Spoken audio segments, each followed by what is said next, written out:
Welcome to the opening bell of the NFL Stock Exchange podcast. I am Trevor Sikkema. With me is Connor Rogers here on a Thursday edition of the podcast. And longtime listeners of the pod, by long time, I mean this podcast started like a month and a half ago, but longtime listeners of the pod know what that means. It is a rankings episode day. We've done edge rusher, we've done running back, we've done interior defensive tackle, we've done wide receiver, and now it's time to get to the cornerback position. One of the deepest positions in this draft class. Connor and I are going to be going down, giving you our top fives for this cornerback position post-combine, so we got a little bit of extra help with us there, but also some guys that just missed our top five. How deep we think this class is, and then some late round gems that we might see from this position as well. Connor, I'm excited, man. This is one of the deepest positions in this draft class. I'm excited to talk about it.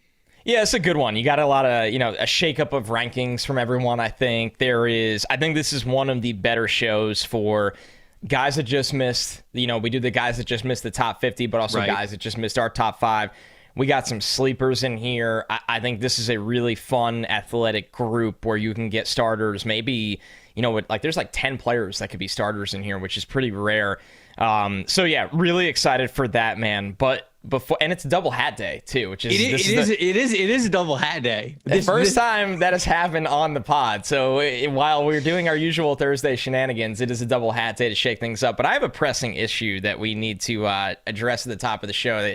You're going to love this, Trevor. Oh, boy. So the other day, I might have even been the mock draft show. It might have been the Tuesday show for Stock Up, Stock Down. Okay. I just randomly called our listeners the Stockies. I realized I never pulled the room. It just came out very natural. And I don't know if it's because I used to call the Stick to Football listeners the Stickies. I'm sure a lot of it is the fact that we are called the NFL Stock Exchange, which I harshly found out that there are many listeners of the show that have come together and given themselves a name that they want to be called. And it is not the Stockies. It is, and I quote, this is not my idea, I quote, the sex addicts is what they want to be called. Wait. As in, it's an abbreviation, What? Stock Exchange Addicts. But they want to be called...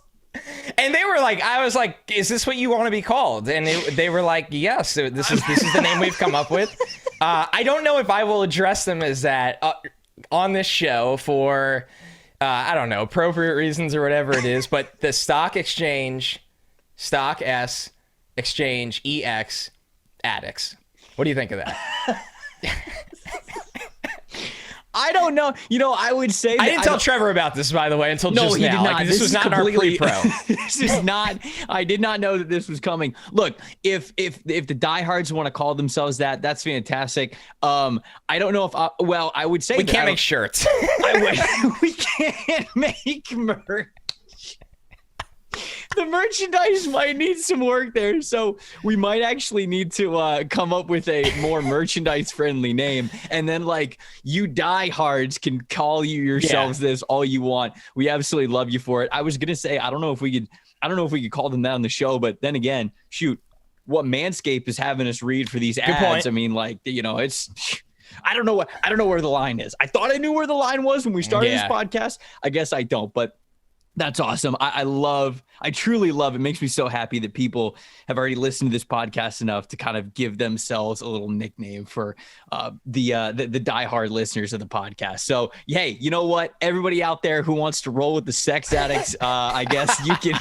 He said it. There we go. You can call yourselves that, and we'll have a good laugh about it when we get to do a lot of meetups in person. And so that'll be fun. I do wonder if we poll the listeners overall and wonder hey, what do you guys want to be called? Obviously some people already have established their name, but yes. As a grant, you call them the Stockies, which is hilarious because I know you called the Stick to Football fans the Stickies, and I know that everybody kind of loved that. So if you guys out there have a suggestion for what the faithful listeners of NFL Stock Exchange should be called, us as a family, let us know, and maybe we'll start referencing you guys on the show. As Connor said, it's a double hat day. I don't know if that's going to be good or bad. It's never happened before on this show. It means we're grinding. Trevor and I are actually getting out of bed early and watching a lot of film before each show to make sure we're buttoned up for the end, for the tougher part, the sleepers and everything. This is very true. On the same appearance mold, I was told that on Monday's show, the mock draft show. No. Was this Tuesday's show?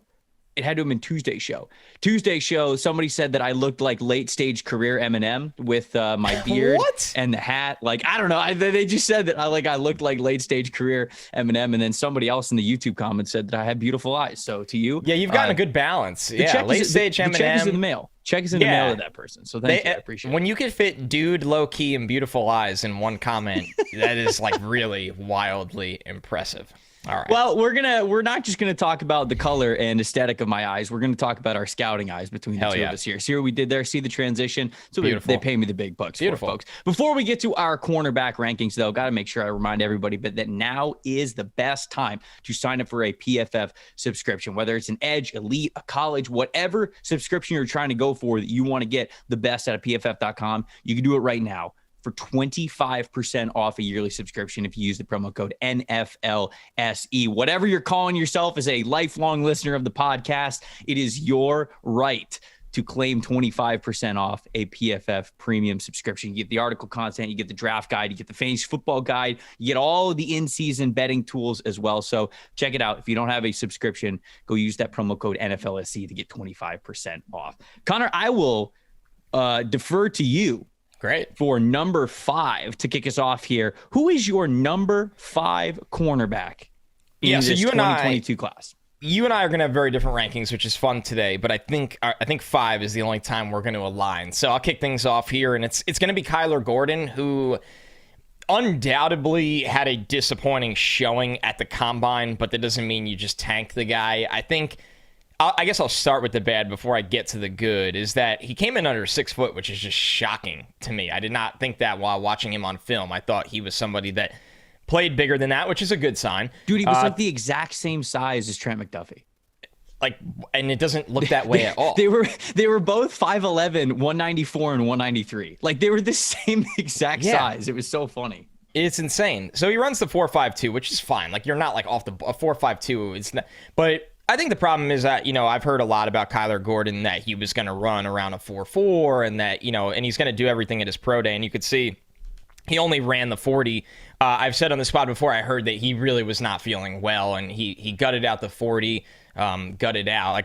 Once again, he was not feeling well. So he didn't do everything. And I think his pro day will be a way for him to show I am a really good athlete. Because on tape, he is a really, really good athlete, Trevor. I think he's somebody that, coming from that system, he has experience. Trent McDuffie talked a lot about this at the podium, where they use their eyes so much because they're asked to play a lot of zone, where they're so used to watching the quarterback and using their feet and reacting to throws. And I think you see a lot of that with Kyler Gordon. I like his turn and run deep speed, recovery speed, which is so big for a young corner when they're figuring it out. The reality of this league is you are going to get beat, but do you possess the raw traits to recover when you do get beat? And I think Kyler Gordon on film showed that he can do that. So he is not on the tier of the upper hand guys in this class, but I think he is a early second round player that you can draft and start right away because of the playing experience, what he's shown on film. I think he can handle both man and zone, which is quietly a very important thing in this draft class. And I like him a lot and think he does need a little bit more time. I think it's not all there. I think the instincts are slowly coming along, but he is a really good athlete that the right coach will develop as a long-term starter. Yeah, I was really surprised that he showed up at 5'11". It's 5'11 and a half and 194 pounds. You mentioned he wasn't really feeling well going into the combine, so you don't want to totally hold his athletic tests against him, because anybody who's ever played sports and that they weren't feeling their best, it definitely affects you, man. It definitely does. And so I think that probably went into it a little bit. That to say, though, I didn't watch him and Trent McDuffie and think that these guys are blazers. Like, I didn't think either of these guys were going to threaten 4.3, right? I thought that probably high 4.4s was correct for both of them. So, if you pick a different day, maybe if Gordon gets a little bit better of a start, he's probably hitting that. He's probably hitting exactly that. So I think they're both high 4.4 kind of guys. I know McDuffie, who we'll talk about in a little bit here, he ran a 4.44. So that's the same kind of neighborhood. He was just on the higher end of that spectrum. I like Gordon. He's got an aggressive style, man. And it was something that I absolutely love about Washington Husky defenders is they teach you, if you ain't tackling, you will not play. Not playing. Won't play. That's just what Jimmy Lake was teaching over at Washington. He's a DB coach for a long time in the NFL, right? And Washington has sent a lot of really great defensive backs to the NFL, right? Buda Baker, Taylor Rapp, Byron Murphy, who's the one of the Patriots that I'm forgetting? Miles Bryant, right? Like Yep. so many really Very great small defensive backs that have gone from the Washington program and fit in the NFL in some way or another. Some are a little bit more impactful than others, but they are NFL football players. That's what these two dudes are. That's what I think that Kyler Gordon is. He's been able to come in and play really well. I know he had the wide receiver background when he was in high school. He was an all-purpose player. And, when it comes to the 40-yard dash, that's not the be-all, end-all for speed, right? Because you're getting into a little bit of a track stance early on. Like some dudes aren't comfortable getting down in that track stance. So I think that, of course, the speed that you see on the field with the helmet and the pads on means a lot more. He's really short area explosive. And I think that that's what stands out to me the most about him is he's pretty twitched up as a defensive back. He knows how to stop and start. He can change direction really well. The long speed, I did have a little bit of questions for it on tape, but he seems to, again, this kind of seems to be a Washington football program thing for their defensive backs. He's very subtle and savvy in how he uses his physicality to bump guys, stay even with guys, stay in their hip pocket, if you will. And so all of that, I think, really rounds him out as a really good cornerback prospect. And you're right. I think he's got a lot of versatility to him. He can play both zone and man. I have him as a starting CB2 kind of a role. That's what I think that he can be in the NFL. So that's where I've got him. Yeah, I like that. I think that it helps him that he's shown he can do both. I think he has the physical makeup to do both. And he, once again, if you have a number one corner, but you've been dealing with the carousel across from that number one corner, Kyler Gordon is the type of player in the top 50 that can give you some stability there. I think that is something that is, because he's not scheme dependent. So any team that has that kind of problem can take him in the top 50. And I do think the ball skills, when he sees a lot of targets in the NFL, because when you're a rookie, that's how it goes. I think the ball skills are real. Yeah, he can make some serious plays as well. But all right, that's Kyler Gordon, somebody that we have all eyes on for his pro day, because I do think when he does everything, he'll remind everyone the kind of athlete he is. And my number 5 as well as your number 5, if that wasn't clear. Okay. I know you said that at the top, but just wanted to remind people those are both of our CB5s right now. So who is your CB4? Because we differ here. Kaiir Elam, man, from your school over here. Let me have a little transparency here. I came out of summer with the thought that Kaiir Elam's corner film was up there with anyone in this class. And I know Stingley's 19 was insane, but I'm talking about as the whole sample size. When you look at Stingley 2020 and Kaiir Elam 2020, and then obviously Sauce, who was really good as well. Kaiir Elam, I thought his film was up there with anyone. I thought this year at times he didn't look like the same dude. I don't know. Once again, if it has to do with the program, I don't know. There's always this question with guys being locked in when teams start losing games. I think there was times where it's not even like he got lazy. It's just like, man, I saw you a lot more locked in and fundamentally sound on 2020 than you've consistently been in 2021.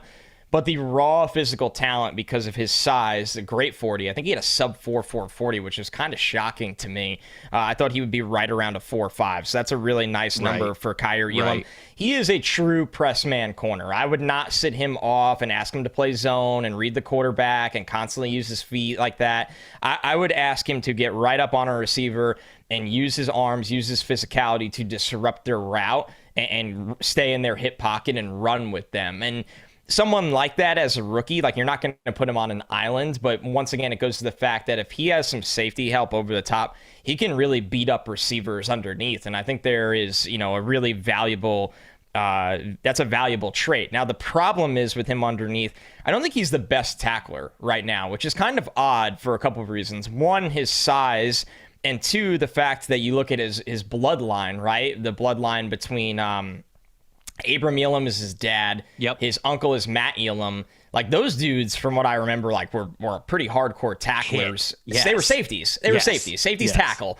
So I think it's kind of funny to me that was one thing I wrote down. I was like, man, he could be a better tackler for his size. And once again, it could be just the lack of coaching. It could be fundamentals. But with Kaiir Elam, the fact that his calling card is being a press man, sticky cover corner, that's more valuable than anything else, and that's what made him number 4 for me. So Patriots corner. Let me just say that. He is like a New England corner to a T. So I have Kaiir Elam in my just missed out. kind of thing. And I wondered if I should say this for the end of the podcast, but That's good timing. More people listen to the beginning than the end. So we can kind of get into the conversation about it now. I also really like Kaiir Elam's tape. I think that, something that I wrote down in my blurb and my notes about him is like, if you want a guy who kind of like has all the tools, he really does. He's a player that you bet on. He's a guy that plays the style of coverage that gives you the highest ceiling in the NFL, right? Being able to be fearless in man coverage. He's got the length. I think he's got the speed. And, I went back even this morning, right as we were going to kind of go get into this podcast, and I looked at that 40 time from Kaiir Elam because I think he ran like in an unofficial, I think it was something around like a 4.44, something around the 4.4s, and I was like, damn. That's a really good time for Kaiir Elam because I was with you. Anything sub 4.5 was going to be nice. And I think he ran like a 4.44 or something like that. And I was like, damn, that's a really nice time. And then the official comes out and it's a 4.39. And I'm like, whoa, okay, what? That's a little crazy from what I saw. But I went back and I was watching some of his tape earlier this morning, and that long speed shows up. It really does. Now, 4.39, I mean, that's pretty damn fast, but I didn't see that. You right. And and I think I have a reason why you didn't see exactly that. Because with him being a taller corner, his legs are long. He's a little high-waisted, if you will. When that's the case, physically, just because if you have a taller, longer body, it is more rare that you can flip your hips as fast as you would, say, show proven athleticism in a straight line. And that's something that I really picked up on when I've been able to watch Kaiir Elam really recently is the hips naturally, because he is a bigger, longer corner, just do not flip as fast as they would for some of these smaller guys. When his hips flip and when he gets square and when he puts his foot in the ground and he starts accelerating, you see the speed, the long speed shows up. But naturally, I think he has physical limitations in just being big. It's almost like it's clearly a big positive. I think he's a little tight, Trevor, is what I saw. He's not as fluid and flexible as some other, I'll say, rare bigger corners, a guy that I'm about to get to as my number 4 guy. And that's a little bit why that's a little bit of the reason, along with kind of he's over grabby a little bit right now. And I actually think that goes along with him being a little bit inflexible with his hips, is he kind of being grabby so he could stop and start and hang on to wide receivers as they are changing direction. All of that kind of goes into, I like his ability a lot. I think he's a great athlete in a straight line. I think he's got a great mentality to him. He played Jameson Williams really well when they played against Alabama earlier this season. He loves being on an island. He's a confident dude. He gives you that profile. But I think there's always going to be that part of his physical limitation. And in order to get over that, you have to be an excellent anticipator. You have to really get into film work. You have to really get a lot of reps under your belt, and you have to be able to break on the ball even before other corners would. And I think that's possible for Kaiir Elam. I just think because of that physical limitation in his game, liability in his game, if you will, that's why I'm a little bit lower on him than some other people. So that's why. I think it's a great point. I think he's going to have to go somewhere that he is a very scheme. I just did the opposite with Kyler Gordon. It's interesting to go from 5 to 4 and call the 4th player very scheme specific, but he is. If you ask him to sit off and especially come up and tackle or read things, it's not there yet. And he is tight. Sure, the 40 is great. And when you are pressing and run vertically, you're carrying with receivers, you need that. That's great. I'm not taking that away from him. But when he has to move laterally, that's where there's going to be some limitations, and that's where you're looking at he will not be a starter on everyone's board. There will be a very specific, obviously there's specific things with him that make him better for certain teams, but he's such a fascinating prospect because I think he came into the year with a lot of noise, and I actually think he's going into the NFL without any noise, and that might be the best for him developing as a long-term starter that you kind of forget he's out there sometimes. Yeah, I think at the college level, when he's carrying guys in a vertical plane, he does a really good job shutting them down. And that's something that we really highlight because you go, okay, you're playing man coverage against a guy who's trying to complete a big pass on you up the sideline, and Kaiir Elam is hip to hip with him, and he's playing really well. And I think you see that speed there. But in the NFL, you get a lot of guys who are artists at the line of scrimmage when it comes to their release and getting you going across your face and like making you completely commit one way and then flip your hips the other. And, you look at guys like Devontae Adams, Cooper Kupp, Keenan Allen, right? Like these are some of the guys who are the best in the business at it, but these are the guys that you're going to be going up against at the next level when you're picking a player like Kaiir Elam to play as a CB1 type. And so I just feel as though being a little bit sluggish to flip the hips is something that might be an issue for him and something that he's just got to be aware of and make sure that he's just the best anticipator that he can. So I like a lot of the rest of the stuff that he brings to the table, but that was my big, I think, drawback for him not being in my top 5. My number 4 guy, Clemson cornerback Andrew Booth. 6 feet tall, 195 pounds, 31.5-inch arm length. This guy, to me, brings it all to the table. Speed, mentality, size, aggressiveness, instincts, ball skills. Andrew Booth, you can turn on almost any game of his and you will see all of those things from him. From a potential profile, I think this guy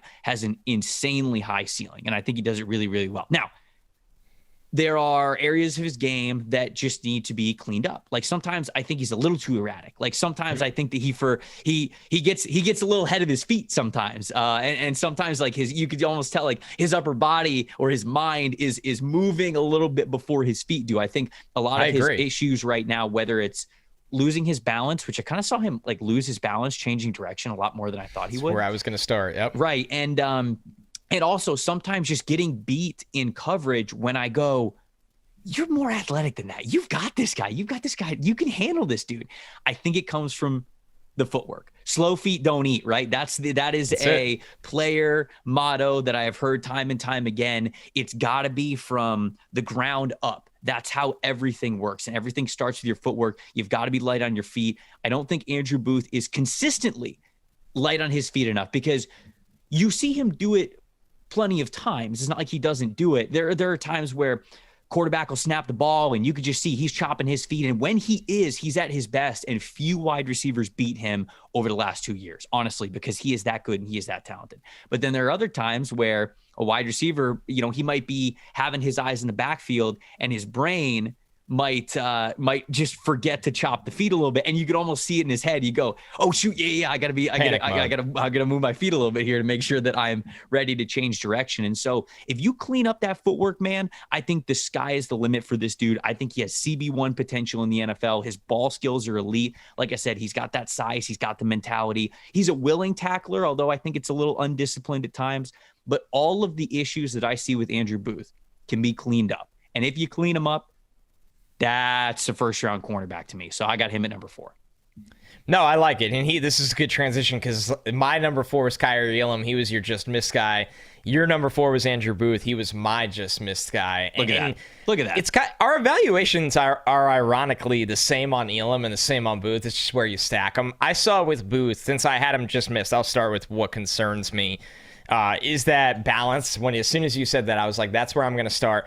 2, I think he does take a lot of bait because he is so, like you said, twitchy and energetic that he wants to make a break. He wants to make the play all the time.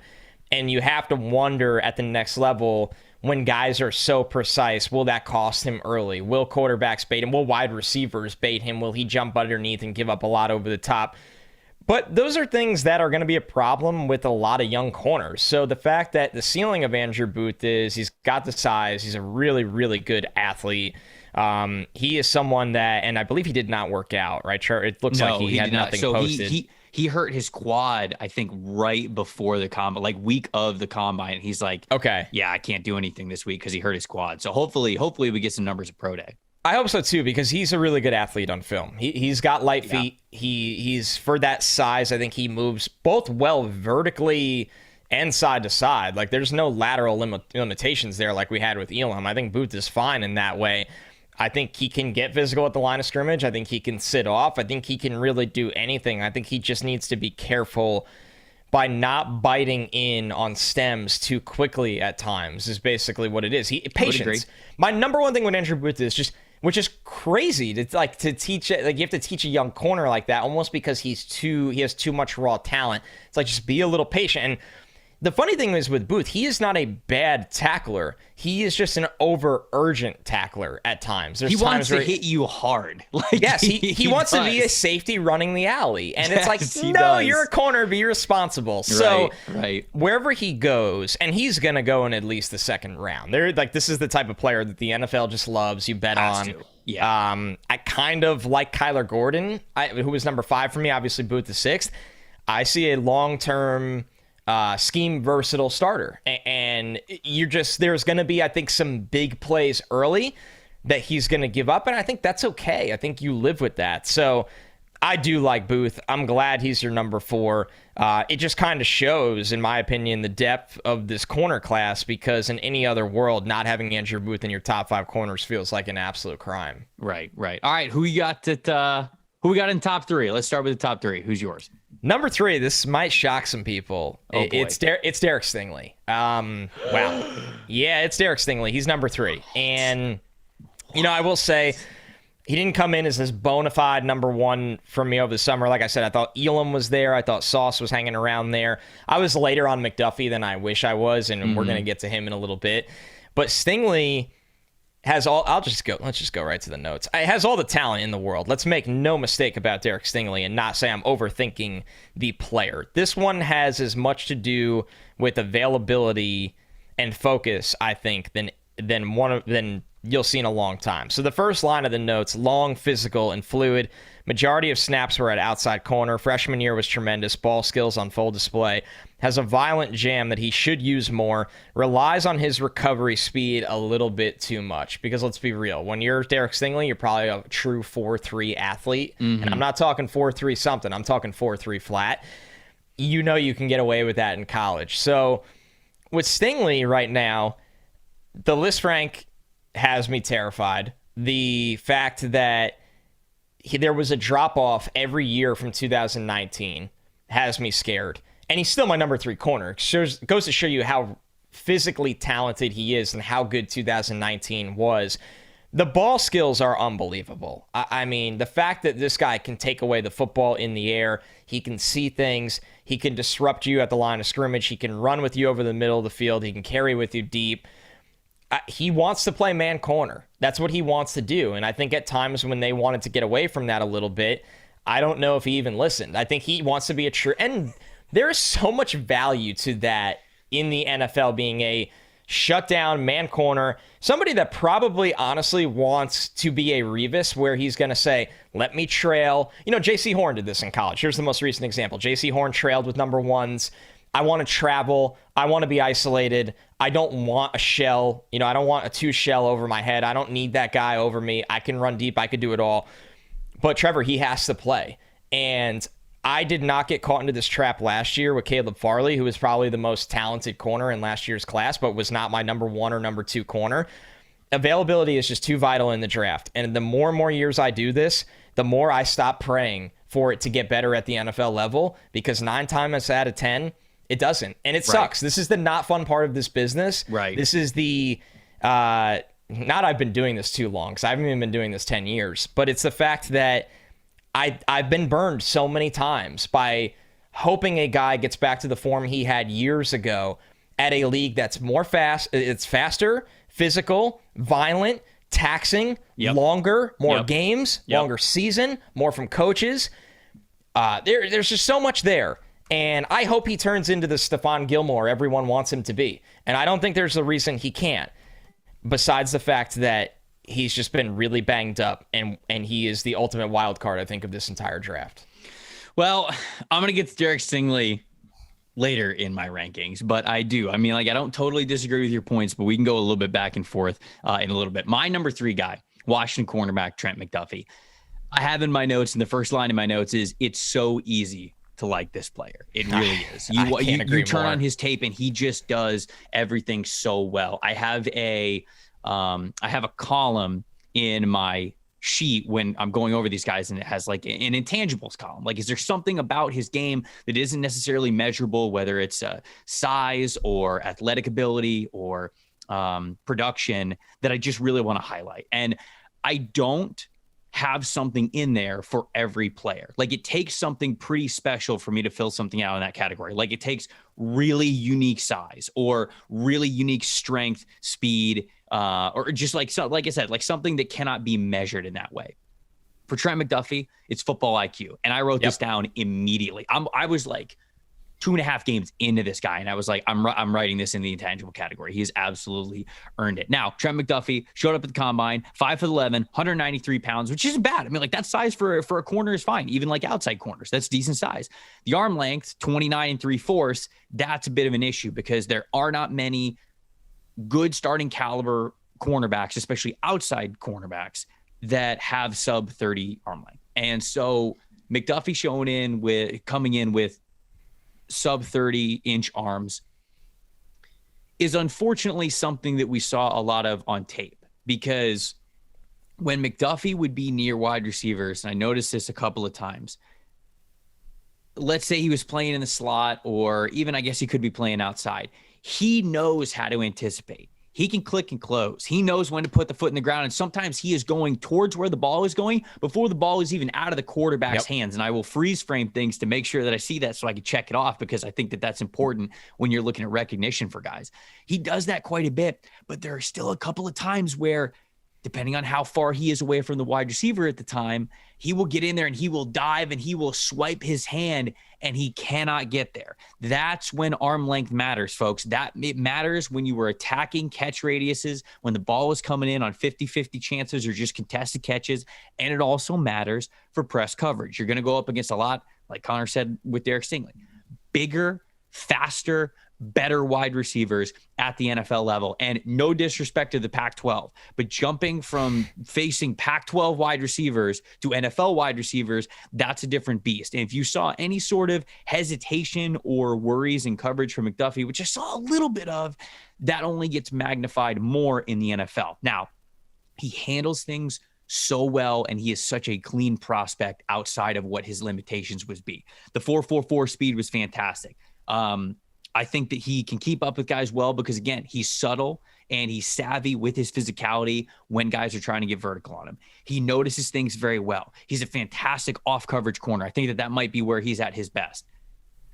I think that he really brings the total package to the cornerback position outside of the length limitations. And the reason why I have him as number 3 and a guy who has more physical tools, Andrew Booth, at number 4, and this was actually a really close debate for me, I almost had Andrew Booth at number 4, is simply because Trent McDuffie gets it. And I have more faith that this dude will be an NFL player than almost anybody in this class. It's so easy to see that. I have as my comparison, you and I have talked about this before, I think when we've done mock drafts, my comp for him is somebody who's like a Rondé Barber kind of a player. And I love that. I hate making Hall of Fame comparisons because it seems like an impossible bar for these guys to live up to. But less of I'm not saying he's for sure going to have a Hall of Fame career. What I'm saying is stylistically, right? When Rondé Barber was with the Buccaneers, he played both inside and out. Another cornerback for the Buccaneers that I know who does that is Sean Murphy-Bunting. Sean Murphy-Bunting, when the Bucs are in base, he will play as the outside corner opposite Carlton Davis. When they are in nickel, Sean Murphy-Bunting often moves to the nickel spot, and then Jamel Dean plays on the outside.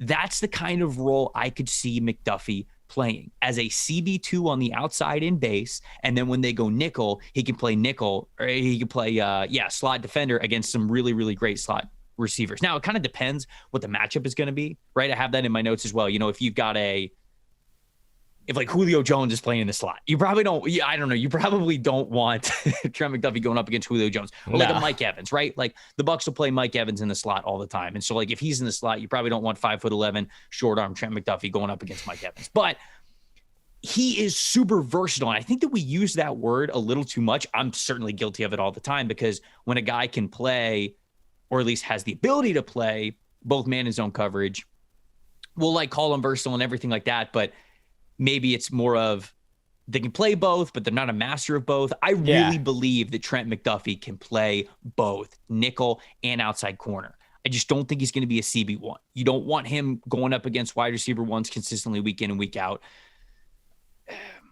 I don't see the same kind of player that like a Trey White is, And some people have compared Trent McDuffie to like what Tre'Davious White is with Buffalo. I don't see that same caliber outside corner, but I do think that he's a damn good football player. Man, I love everything you said there, and it's such an easy transition because he's my number 2 corner ahead of Derek Stingley, and this was not an easy choice. I've gone back and forth with these two for 2 months now and really struggled, and they're going to be so close on the big board, I think. But man, I think he's the smartest player in the draft, Trevor. I really do. And listen, I haven't known Trent McDuffie like that, but I know people at Washington that have been around him. That have nothing but incredible things to say. They said that when things started to go south there, he was the guy that kept everything together. That was the unit that never stopped going 110%. I thought at the podium, the most engaging player, breathes football, loves football, gets it with people. He's got incredible people skills. But as a football player, the film is phenomenal. He takes so much pride in tackling. Like he was saying how he was asking the staff to let him play a little more safety so he can come down the alley and smash people, right? And you watch him play on film, and he has a safety mindset. You know what he is to me? He's if Antoine Winfield was a corner prospect. I was just thinking that. That's exactly, I fought this good fight. Listening to you to describe him, I was like, damn, that sounds kind of like Antoine Winfield Jr. I died on the hill that year that I think I had him as the best safety, and I was like, he should be a first-round pick. He should be a first-round pick, and then I thought all of that, and then we got to talk to him, for Bleacher Report, and I was like, I love this dude. And I felt the same way when I left the combine, when I left Trent McDuffie's podium. I was like, everything is there besides that number on the sheet that says sub 30-inch arms. And I agree, he's an outlier. Like, there are not a lot of guys in the league that have had success at that arm length, but sometimes you just have to bite the bullet and live with that and accept that he's going to be a damn good player. I like that you said he takes so much pride in playing zone, and that is so rare. Most guys are just like, I want to be, one-on-one. I want to play man. I want to erase dudes. And he talked so in depth about playing zone at Washington, and he can play man. I just think he's the type of player that makes your defense so much better.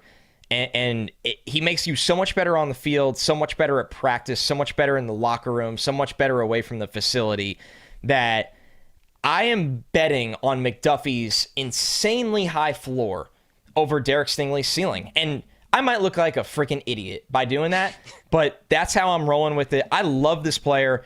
I think that he's not going to go as early as we once expected after those measurements. I think there was times where he looked like a top 12 pick. I think he's going to be more middle to back end or round 1, but you just know exactly what you're getting. I've seen some Jair Alexander comps, which is, that's a big time compliment, but in terms of instincts, he might have some of the best instincts and overall mentality in this entire class, and it's damn impressive. I don't think betting on Trent McDuffie is going to make you look like an idiot or a fool or whatever word you used in any way, shape, or form. No matter who is good from this cornerback class, I'm with you. I'm heavily betting on Trent McDuffie absolutely being one of them. Wherever he shapes up, man. Like, whether he ends up being the best cornerback in this class when it's all said and done, or whether he ends up being the 5th best, his floor is still going to be just as high. His ability is still going to be there. He is a rock solid prospect. And I really do think that, middle of the first round to end of the first round, that's perfect for him, man. Yes. He gets to go to a contender. Like, he gets to go to somebody who he can play with right away and a good defense. And if you throw McDuffie into that, he's not going to be overwhelmed, man. No. This guy loves film. He's been doing it for forever. I remember sitting down and asking with him, I was like, when did it all start to click for you? And he said, I think he said his high school coach was like, you are good, but what will keep you from being great is if you don't dedicate yourself to the film room. He's like, just start doing it a little bit. I know you'll love it. And he absolutely did. He fell in love with watching film. Watching players. He talked about Rondé Barber. He's talked about Charles Woodson. He's talked about Champ Bailey. He's talked about so many different cornerbacks that he loves to watch. And man, you could just tell. You could tell on the field how well this dude anticipates. I'll get to my number 2 corner in a second, but before we get to that, got to talk about our friends over at All 22. They are unveiling the newest fantasy football game that hundreds of PFF employees have been playing. All 22 uses weekly PFF grades as one of its main scoring components and tests your ability to fill out a full 53-man roster, offensive line included. So this is essentially a combination of fantasy football and like a Madden fantasy draft. You are drafting a full team and then heads up going up against your friends every single week like it's fantasy football matchup, except you're scored not just off of stats, but off of performance, like how well these guys are playing. So it's a really cool idea. If you've ever dreamed of sitting in an NFL front office, or if you just enjoy the scouting process, you're going to want to check out All 22. Join the waitlist, all-22.com, with nothing more than your email. If you join the waitlist before the draft, you will receive a special promo code for your All 22 subscription. Waitlist users will also gain access to premium content like the inaugural draft guide, in-season strategies, feature releases, and so much more than that. Follow All 22 at all22_PFF on Twitter. It's less fantasy and more football. Number 2 on my cornerback list is Ahmad Sauce Gardner. Dude, I knew Ahmad Gardner was big. I didn't even think he was going to be this big. He shows up to the combine. He's almost 6'3". Cincinnati's like got him spider. Cincinnati's got him listed at 6'3", and I'm like, ain't no way, man. He's gonna be like 6'1", 6'1.5" is probably what I would have guessed he comes in at. He is a fourth of an inch under 6'3". So like this dude is legit big for the cornerback position. He's got 33.5-inch vines for arms. And he came out here and he ran a 4.47, man. Unbelievable. You look at Sauce Gardner's career when he was at Cincinnati, didn't give up a single touchdown in man coverage. Not one. Over 1,000 coverage snaps under his belt for his college career, didn't give up a single touchdown. By the way, he was asked at his podium, what's it going to be like, or how are you going to react when you give up your first touchdown in the NFL? He just smiled at the guy and said, I don't plan on giving one up, which I love, man. Of course he's going to give one up, but that's the best answer that I could have heard from him, man. He, I think, plays the position so well. He's one of those guys who, the intangibles, I wrote down size. I understand that it's a tangible thing. You can see how big he is, but that, to me, and how he uses his leg is a massive plus in his scouting report. He's got such a rare combination of both size and speed, and he plays it very, very well. He has that CB1 mentality, which I think is huge, right? You and I have talked about so much over this podcast and in these rankings about confidence for corners. It is a, to me, non-negotiable mentality that you have to have at corner. If you are mentally soft in any way, I don't want you playing corner for my team. You're not playing defensive back for me. You can't. You're not going to get the best of your abilities. I'm not going to get the best out of you when it comes to the team, when it comes to the defensive back unit. You've got to believe that you are the baddest mother effer on the field the second you touch the field. That's what it takes to be a corner. That's what Sauce Gardner is. I mean, you saw the chain at the combine, right? He's got a giant gold diamond chain that just says sauce on it. I mean, that's phenomenal anyway. So I like the tape. I really do. Now, there are a couple of drawbacks from him that hold him back from being my CB1, even with everything considering Derek Stingley is a little bit of a teaser to who I have at number 1.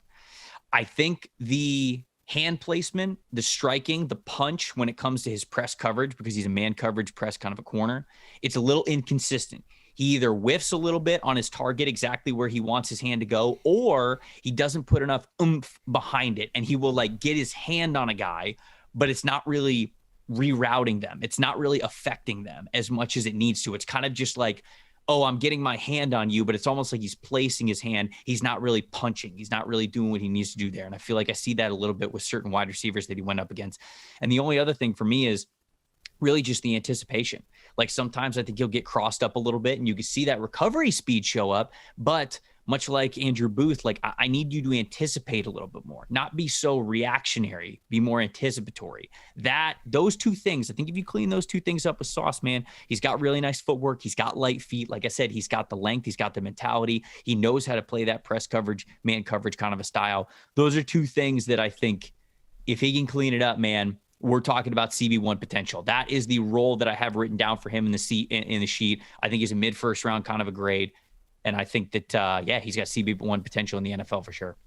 I love him. He's my top corner. Some corners, a lot of corners, not some, most corners, go to the matchup, man-to-man corners, go to the matchup, and they're counterpunchers, right? They like to react to what the receiver does. They like to react to what the quarterback does. Sauce Gardner comes out and sets the tone of the fight. He's always throwing the first punch. He's always saying, this is how it's going to be when you get into the ring with me, and get ready for a damn long 12 rounds. And there's just not a lot of dudes that can not only play with that mindset, but actually live up to that kind of, style, because you're going to get hit with the counter punches. And Sauce, the way he throws his hands, that size, that speed, that great run game tackler. I love his ability to... He's a very willing tackler, for sure. He is such a willing tackler. He takes pride in tackling. He's got ball skills. I think as much man as he played, I think he could be fine. And so I think so many teams, Trevor, are running, obviously, so many different coverage looks that it's going to be rare for you to be a guy and say, I just play man or I just play zone, and come into the league and expect that to carry over. You're going to be asked to do a lot of different things. You don't have to worry about that with Sauce. I think he's got just the right amount of confidence that it's not, there's delusional cockiness. Sauce is the perfect amount of confidence that he backs it all up.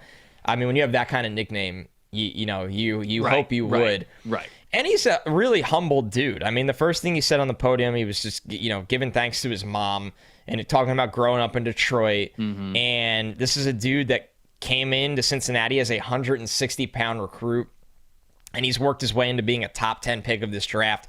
6'3", 190, some of the longest arms we've ever seen at the position. Insane that he runs the way he does. You turn on, I'm going to be honest with people. When you watch Sauce Gardner in 2021, you're going to have to pour a couple extra cups of coffee because quarterbacks aren't looking his way.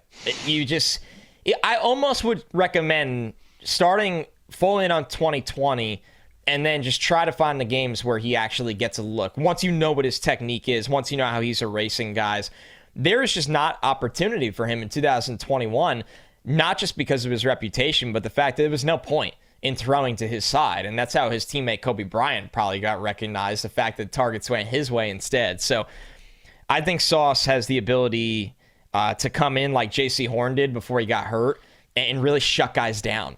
And to be a 22-year-old in the NFL at one of the hardest positions for a rookie to play and say that about a guy, he is right there on the Horn and Surtain level.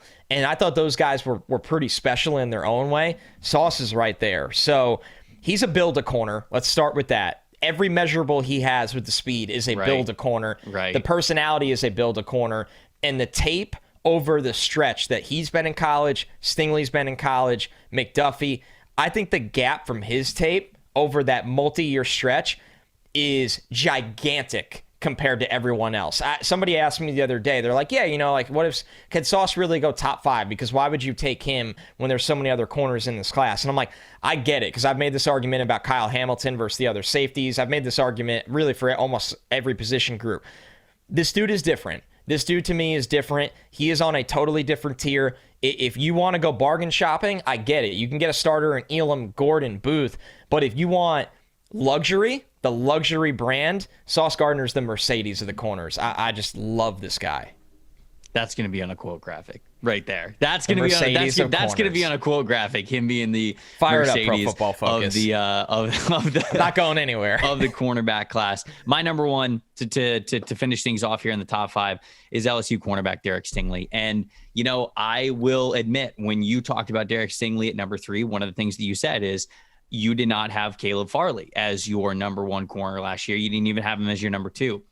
I did. Now, it sounds like I do my rankings a little bit different than you when it comes to injuries, because we've talked on this very podcast. We talked on the Mock Draft Monday episode when we had Stingley dropping a little bit.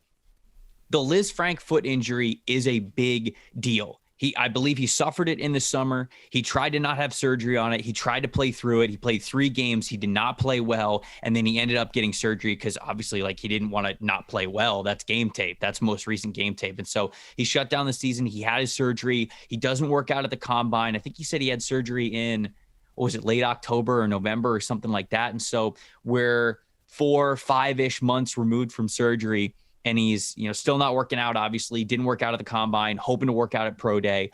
And that's a really big deal. A Liz Frank foot injury is massive for cornerbacks. And so if I had better or closer like medical reports, I guess, like maybe like in my final big board, if you will, if I was picking for a team, that would determine when I take the risk on it, because I don't disagree with you at all whatsoever. In the NFL, the season is longer, the dudes are bigger, the hits are harder, everything is worse. You have to become more durable in the NFL. That is what the pro league demands of you, even though the practice schedules from like the Players Association have like laxed some of things a little bit. It's still a long season, man. It's a long season. It's a lot of hits. It's everything. And so, yeah, normally guys who are hurt consistently in college don't get less hurt in the league. It's often, like you said, it only gets worse. But all of that to say, dude's unreal. Okay. Yeah. Like for him to come in and start, not just start, but be the best corner in the country in that 2019 season as a true freshman, he earned a starting spot on that LSU defense, right? Like that is nuts. This dude not only had that starting spot, which was an accomplishment enough, he played like the best corner in the country because there were so many other proven upperclassmen, veteran stud players on that LSU defense. And every team went, let's go after the true freshman. And Derek Stingley went, bet. And he ended up having one of the best cornerback years that we've ever seen from a true freshman. He gets recognized as such. And dude, I was a little bit surprised. I thought he was a little bit bigger. He came into the combine at 6 foot, right? 6 foot even, 190, 195 pounds, had 30 and 5/8 inch arms, which like none of those numbers are bad. I just thought that he was going to be a little bit bigger because, as we said on Monday, in as cliche of a way as possible, he plays bigger than that.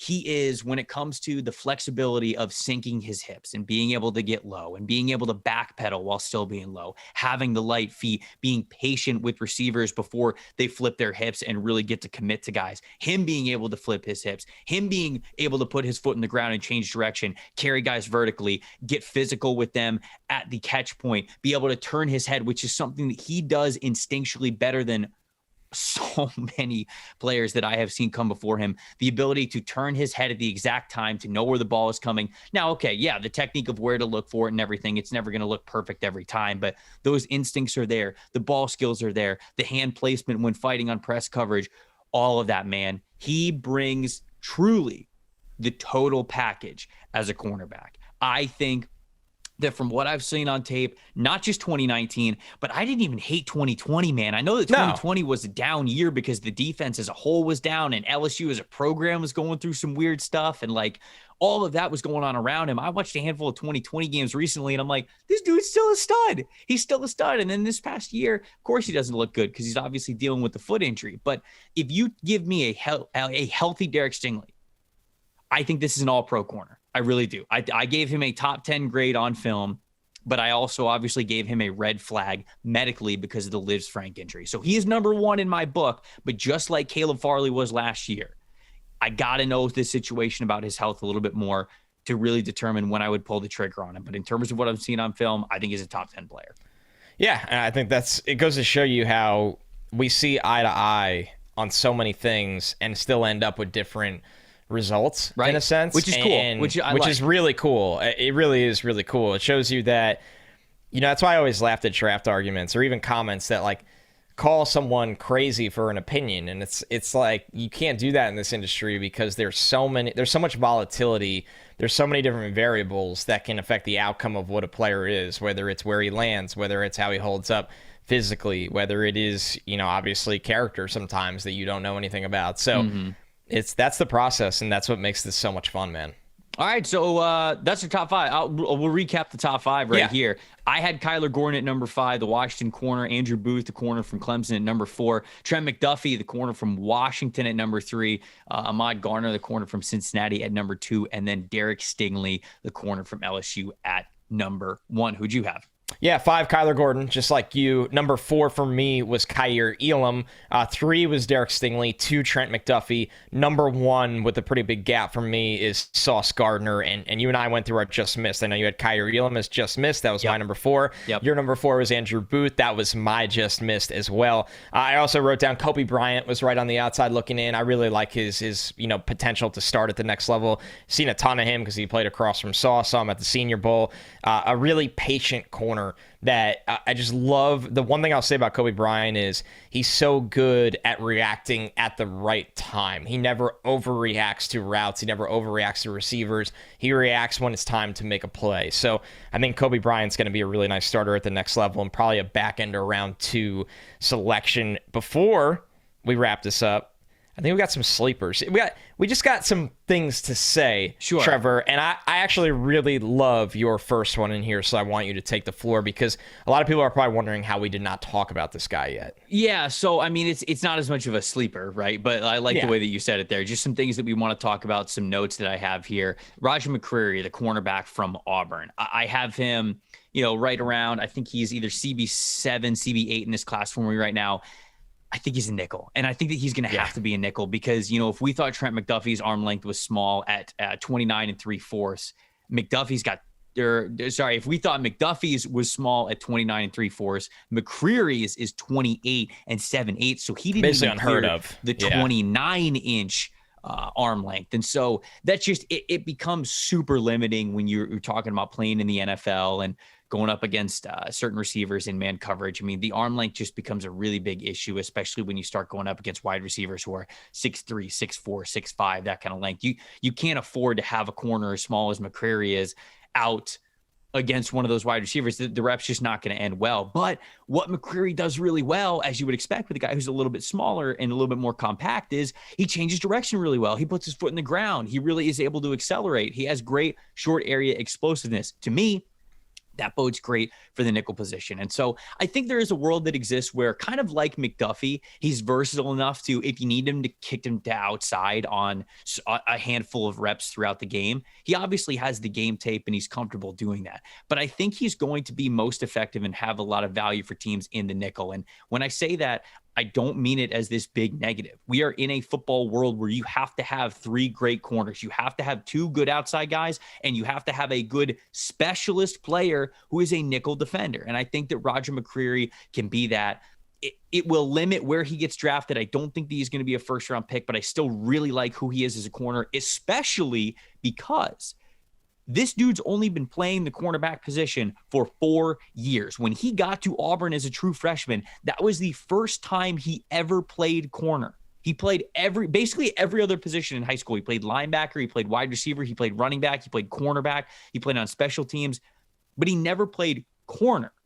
So when this is only the 4th year. What we saw this past year at Auburn is only the 4th year that he's ever played corner. So I think that he's going to continue to get better, that he's shown that he has natural athletic ability. But I do think because of his length limitations, he's probably going to find a home at nickel, which is okay. Yeah, I think that was perfectly said. I think when, it's fascinating to me with Rajah McCreary, there was a point of this season where I saw him being projected as like a mid-first round player. And now we've gone the full circle where it feels like he's right back into the middle of day 2. And he's just a true number 3 to me. Somebody that, because he played so much on the outside in college, there's going to end, like you said, Trevor, has not been playing this position that long. And realistically, with his measurements and style of play, is going to fare better kicking inside long term, where they looked at him at the Senior Bowl that way. I think there is definitely a little bit of an adjustment there, but I actually like his style of play to play inside. And, he spoke to this at the podium. He's like, I know I have this. He was actually really good about it. He's like, I know I have short arms. He's like, but when you watch me again in the SEC against the best of the best, like how many times did you say, oh man, I wish he had longer arms? And I think that's something that I agree with when you watch him on film. So to me, a number 3 corner from this draft. I'm glad you got him in on the show. I want to get to a sleeper here before we get out of here, and I know you got one as well. Zion McCollum from Sam Houston State. Nice. It tore up the combine, and it's a lot bigger than that. He's been starting games since he was a freshman in 2017. I think he had 10 starts as a freshman that year. But you look at his combine, 6'2", 199, 4'3", 340, 39.5-inch vertical, 11-foot broad, 6'4", 8'3" cone, which is a 98th percentile. I mean, basically alien numbers for a corner here. And I think he might even move to safety at the next level. There's a lot of, he's going to be developing as a DB at the next level. He's going to come in and be like all the guys we talked about on today's show. But what I love when I look for developmental small school players is that are super athletes like this, but you're going to have to be patient. They're going to come in on your roster and be your 5th or 6th corner, your 5th or 6th DB, something like that. He was a team captain that was a punt gunner.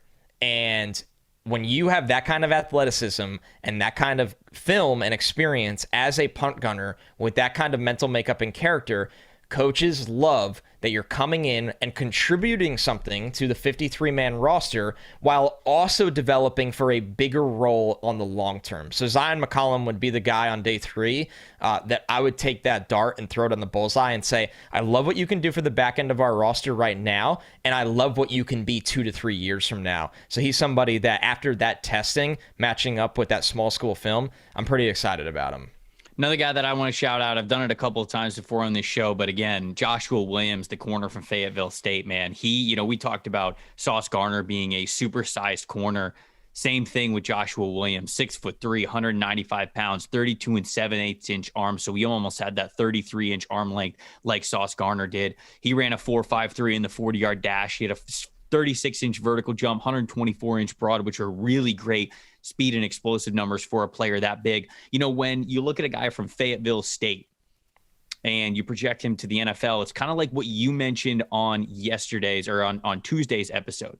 You've got to be dominant. You've got to be really good to come from a smaller school and make it to the NFL. You've got to show us that you can absolutely dominate that competition. And I really do think that Joshua Williams did that. He went to the Senior Bowl. He really impressed me, especially right out of the gate, not backing down for a challenge, getting right in everybody's faces. I think that this guy has starter potential in the NFL. I really do. I think he's going to be a mid-round selection, whether somebody falls in love with him enough for a round 3 pick, or maybe it's an early day 3 pick, whatever it is. I think he's got that starting corner, outside corner projection to him. And so this is a dude that I would definitely bet on in the mid rounds. Dude, I love it. I mean, the testing's been there. The Senior Bowl's been there.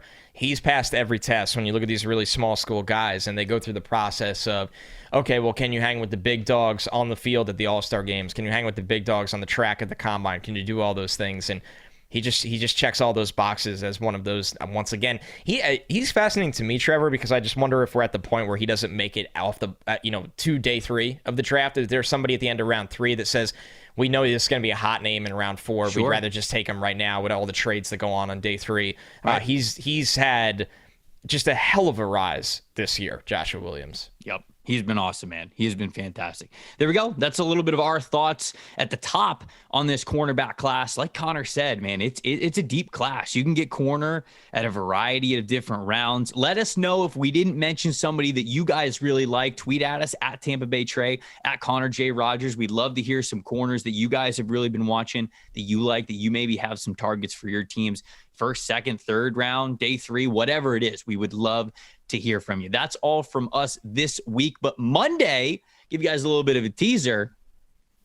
I have a written mock draft coming out on PFF.com, which thank God, because I go on radio shows and people try to reference the last mock draft that I had, and it was like before the Senior Bowl. And so I'm like, okay, things are a little bit different now. Yeah. So now I get to update the mock draft. I'm kicking Connor out and I'm taking control. I'm just the one that's writing it, but I'm sure we will be back on Monday, mock draft themed episode. Connor's going to come to the table and absolutely rip me a new one on what picks make sense, which ones don't make sense at all. Obviously, we're just going to have a lot of fun on a mock draft Monday.